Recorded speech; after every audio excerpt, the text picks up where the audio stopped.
Kristen, what is going on here? Why haven't you cleaned the stairs yet? They're filthy!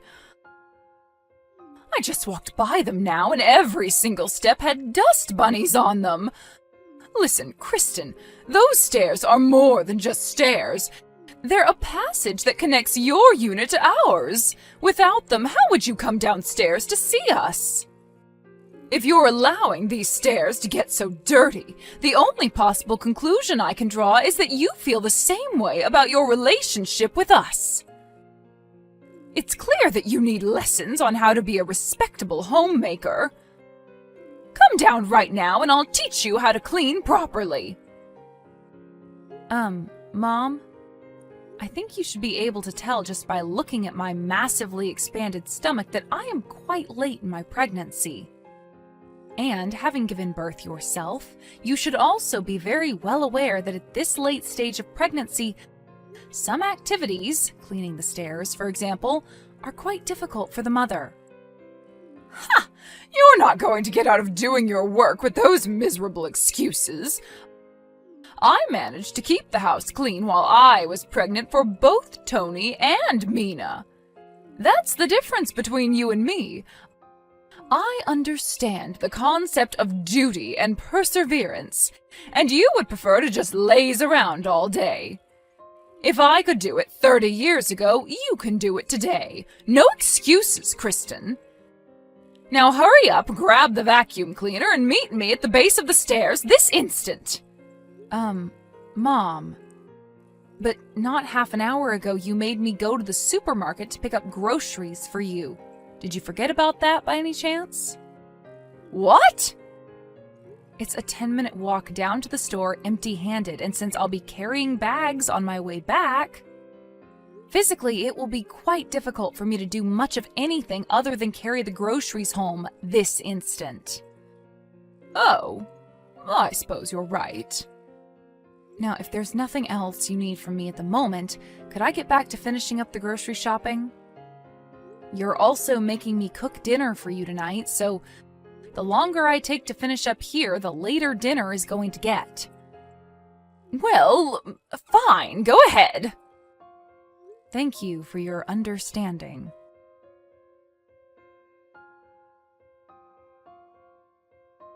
Hello there, Kristen. I'm just letting you know that Mina will be moving back in with us tomorrow. Really? That's odd. I don't remember hearing from her for quite some time now. Why is she moving back here? Did something happen? Oh, it's all quite ridiculous. Her mother-in-law and husband were dreadful to her, so they got divorced. Oh my goodness, a divorce? Yes, I was just as surprised as you are. Her first message to me in 2 years, and it's to tell me she's getting divorced. I'll bet that awful mother-in-law of hers drove her away with her constant nagging and badgering. My poor, sweet little Mina. Ah, yes, I can imagine how awful it would be to have a nagging, badgering mother-in-law. In any case, it is what it is. Your assignment for the afternoon is to clean Mina's room from top to bottom. I don't want a single speck of dust left in there, understand? What? I have to clean her old room? Well, of course you do. She's moving back in, isn't she? She'll be needing her old room again, and I want it to be as clean as possible for her when she arrives. Remember, she's still recovering from the emotional struggle of her divorce.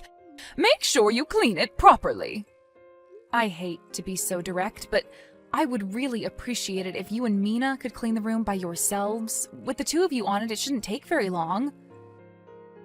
Excuse me? Haven't you seen the weather report? There's a massive cold front on the way. I'm not going to break my back cleaning in freezing weather. You need to do it before it gets too cold. Mom, my baby's due date is less than a month away right now. That room hasn't been cleaned in 2 years, so it's going to be a pretty major undertaking in order to get it all cleaned up. Not to mention, I'm concerned about what sort of dust, mold, and that sort of thing could be in there. I don't believe you. Are you honestly trying to use that same excuse to get out of doing your work again? So what if your due date is so close? I deigned to allow you to marry into this family, Kristen. Don't you forget that. I won't let you repay my magnanimity with this utterly contemptful scorn. This is your responsibility, Kristen. This is what you signed up for. Don't think that I'll let you get away with this reprehensible behavior just because my son, your husband, is overseas on business at the moment. As long as you live in my house, you will live under my rules. This is ridiculous. Are you really so determined to refuse to admit that pregnancy, especially late-term pregnancy, places genuine physical restrictions on a mother's physical activity?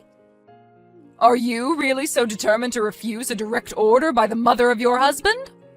When I married my husband, I was decent enough to know my place and obey his mother. I have no idea, nor do I wish to know, what sort of relationship you had with your mother-in-law. But regardless of how things were for you back then, nothing that happened to you would give you the right to treat the wife of your own son in this way. I am sorry, but as a mother, I have a sacred duty to prioritize the health and well-being of the baby inside of me right now. The baby could be born at any time right now, and in all honesty, it's rather appalling that you would be so insistent on demanding so much physical labor from me while I'm in this condition. How dare you! I will not clean Mina's old room. End of conversation. Goodbye.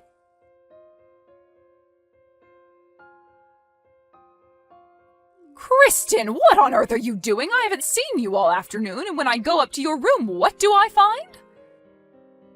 You've put a lock on the door to your room? Who do you think you are? Is this the thanks I get for trying to make you into a respectable wife? What did that boy ever see in you? Well, when he gets back from his business trip, I think I'm going to have a long, serious talk with him about your future in this family. For the time being, come out of your room this instant. Don't think you can hide from me in that room all day.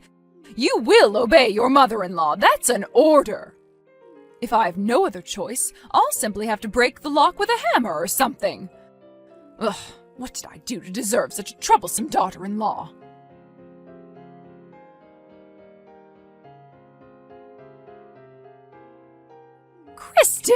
Kristen, I know you're there. You can't ignore me like this. Mina's going to be home any minute now. I order you to get out of your room this very instant. I mean it. Oh, and one other thing. The weather report said that we'll be getting an extremely heavy snowstorm starting this evening into tomorrow morning. And thanks to you slacking off on your duties to me, I haven't had anything to eat for breakfast or lunch. Do you know what I'm going to have to do now? Go down to the convenience store to buy food for myself and Mina. Do you understand the lows you have forced me to stoop to? What if I get food poisoning? When you come out of there, bring your wallet with you. You're going to be the one paying for this, plus interest. You truly dreadful girl.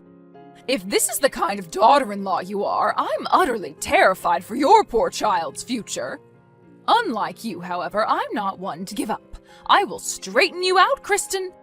I will transform you into a real wife and mother like myself, no matter what it takes.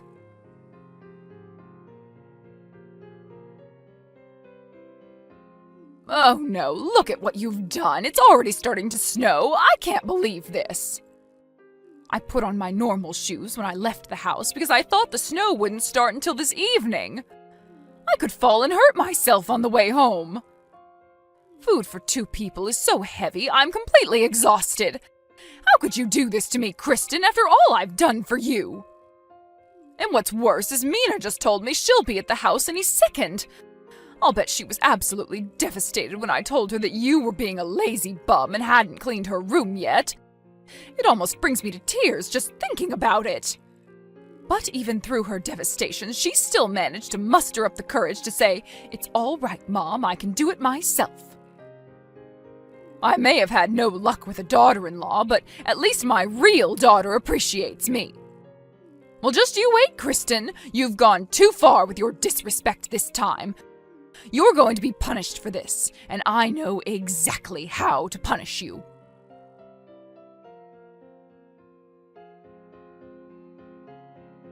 Kristen, what is the meaning of this? I just got home a moment ago. And now I see that you are still holed up in your room? Unbelievable. Mina's already in the house. Don't pretend you didn't notice. You have to have heard her come in. Have you no common decency? Come out here and say hello to her. How long are you going to continue ignoring my messages, Kristen? You haven't even read any of them yet. Don't bother trying to tell me that you don't have your phone. I won't believe such silly lies. Oh, you will regret this disrespect, Kristen. I'll make sure of that.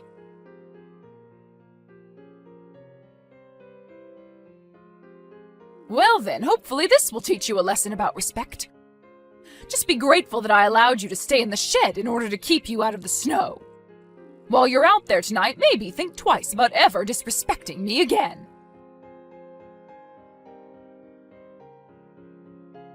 My goodness, that was quite the snowstorm last night, wasn't it?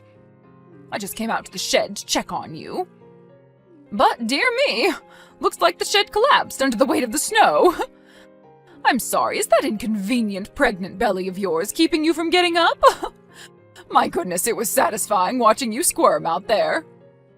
What? Mom, what are you talking about?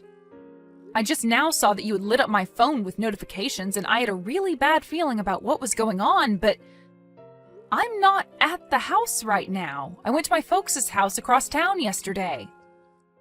Ha! You're not fooling anyone. I just saw you squirming and crying, half buried under the snow in the shed. Well, it's clear you haven't learned your lesson yet. I was thinking about coming to help you, but if you're still intent on lying to me, you can stay out there for a few more hours. Ask yourself, if I was outside, half buried in snow right now, how would I be talking to you on my phone like this? What? That shed was pretty old, so it doesn't surprise me in the least that the snow last night would have crushed it, but again, if there is someone out there squirming around in the snow like you say, it's not me. What? I think you might want to take one more look out there to see who it really is.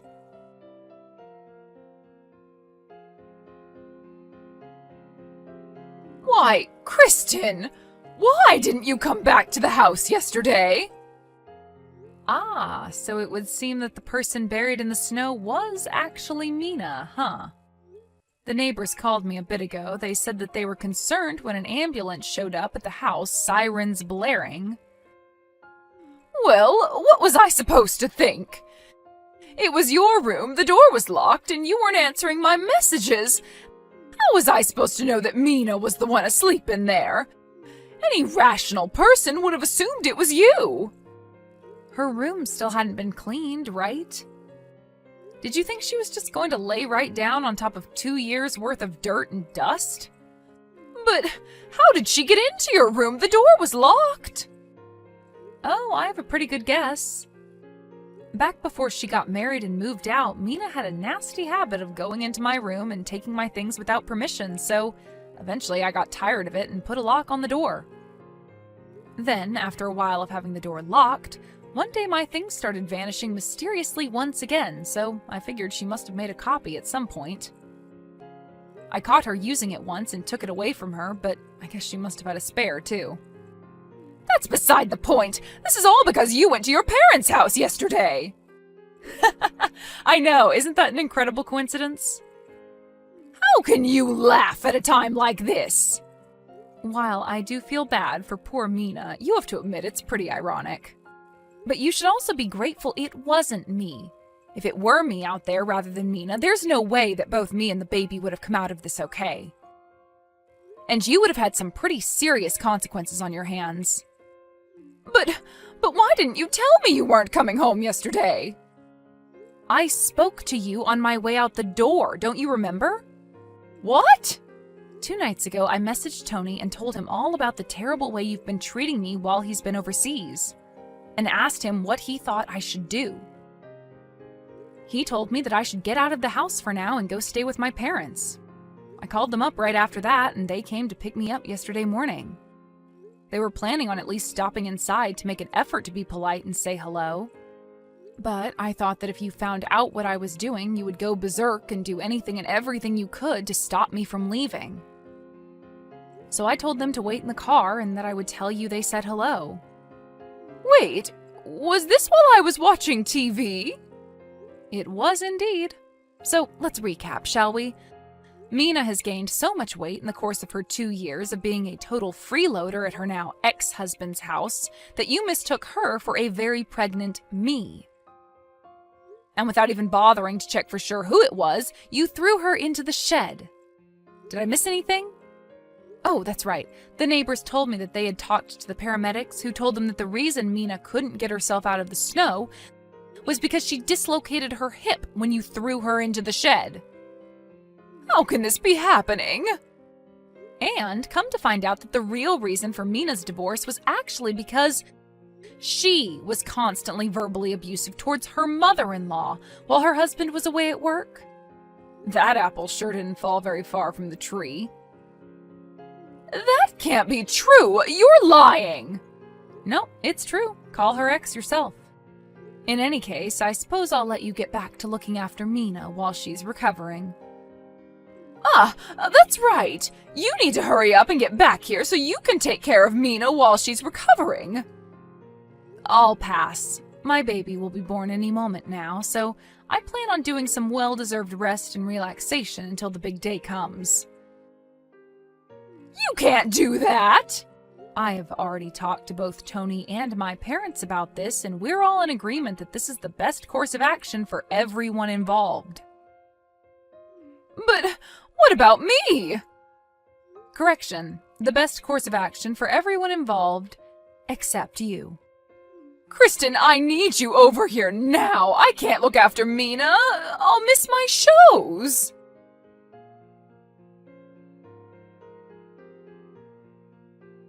I started getting contractions about 5 days after that incident, and it just so happened that my husband Tony got back in town from his business trip just in time for him to be in the delivery room with me for the birth.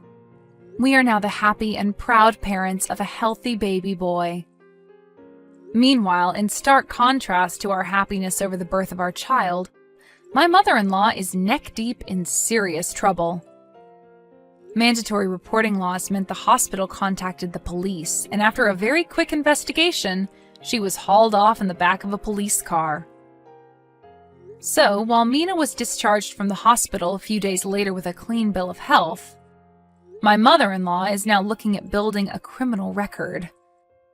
Tony and I talked it over, and we decided that considering how things have been going at his mom's house, we would make our temporary stay at my parents' house a permanent one. With her husband giving her the boot, her brother moving out of the house, her mother moving into a jail cell, and her father having already passed away, Mina realized that there was now no one she could mooch off of. One day I got a not-so-subtle text from her asking if she could stay with us at my folks' place for a few days. My quick-thinking husband told her that she could stay, as long as she would agree to become a live-in maid for us and my parents. She left his message unread, and we haven't heard from her since.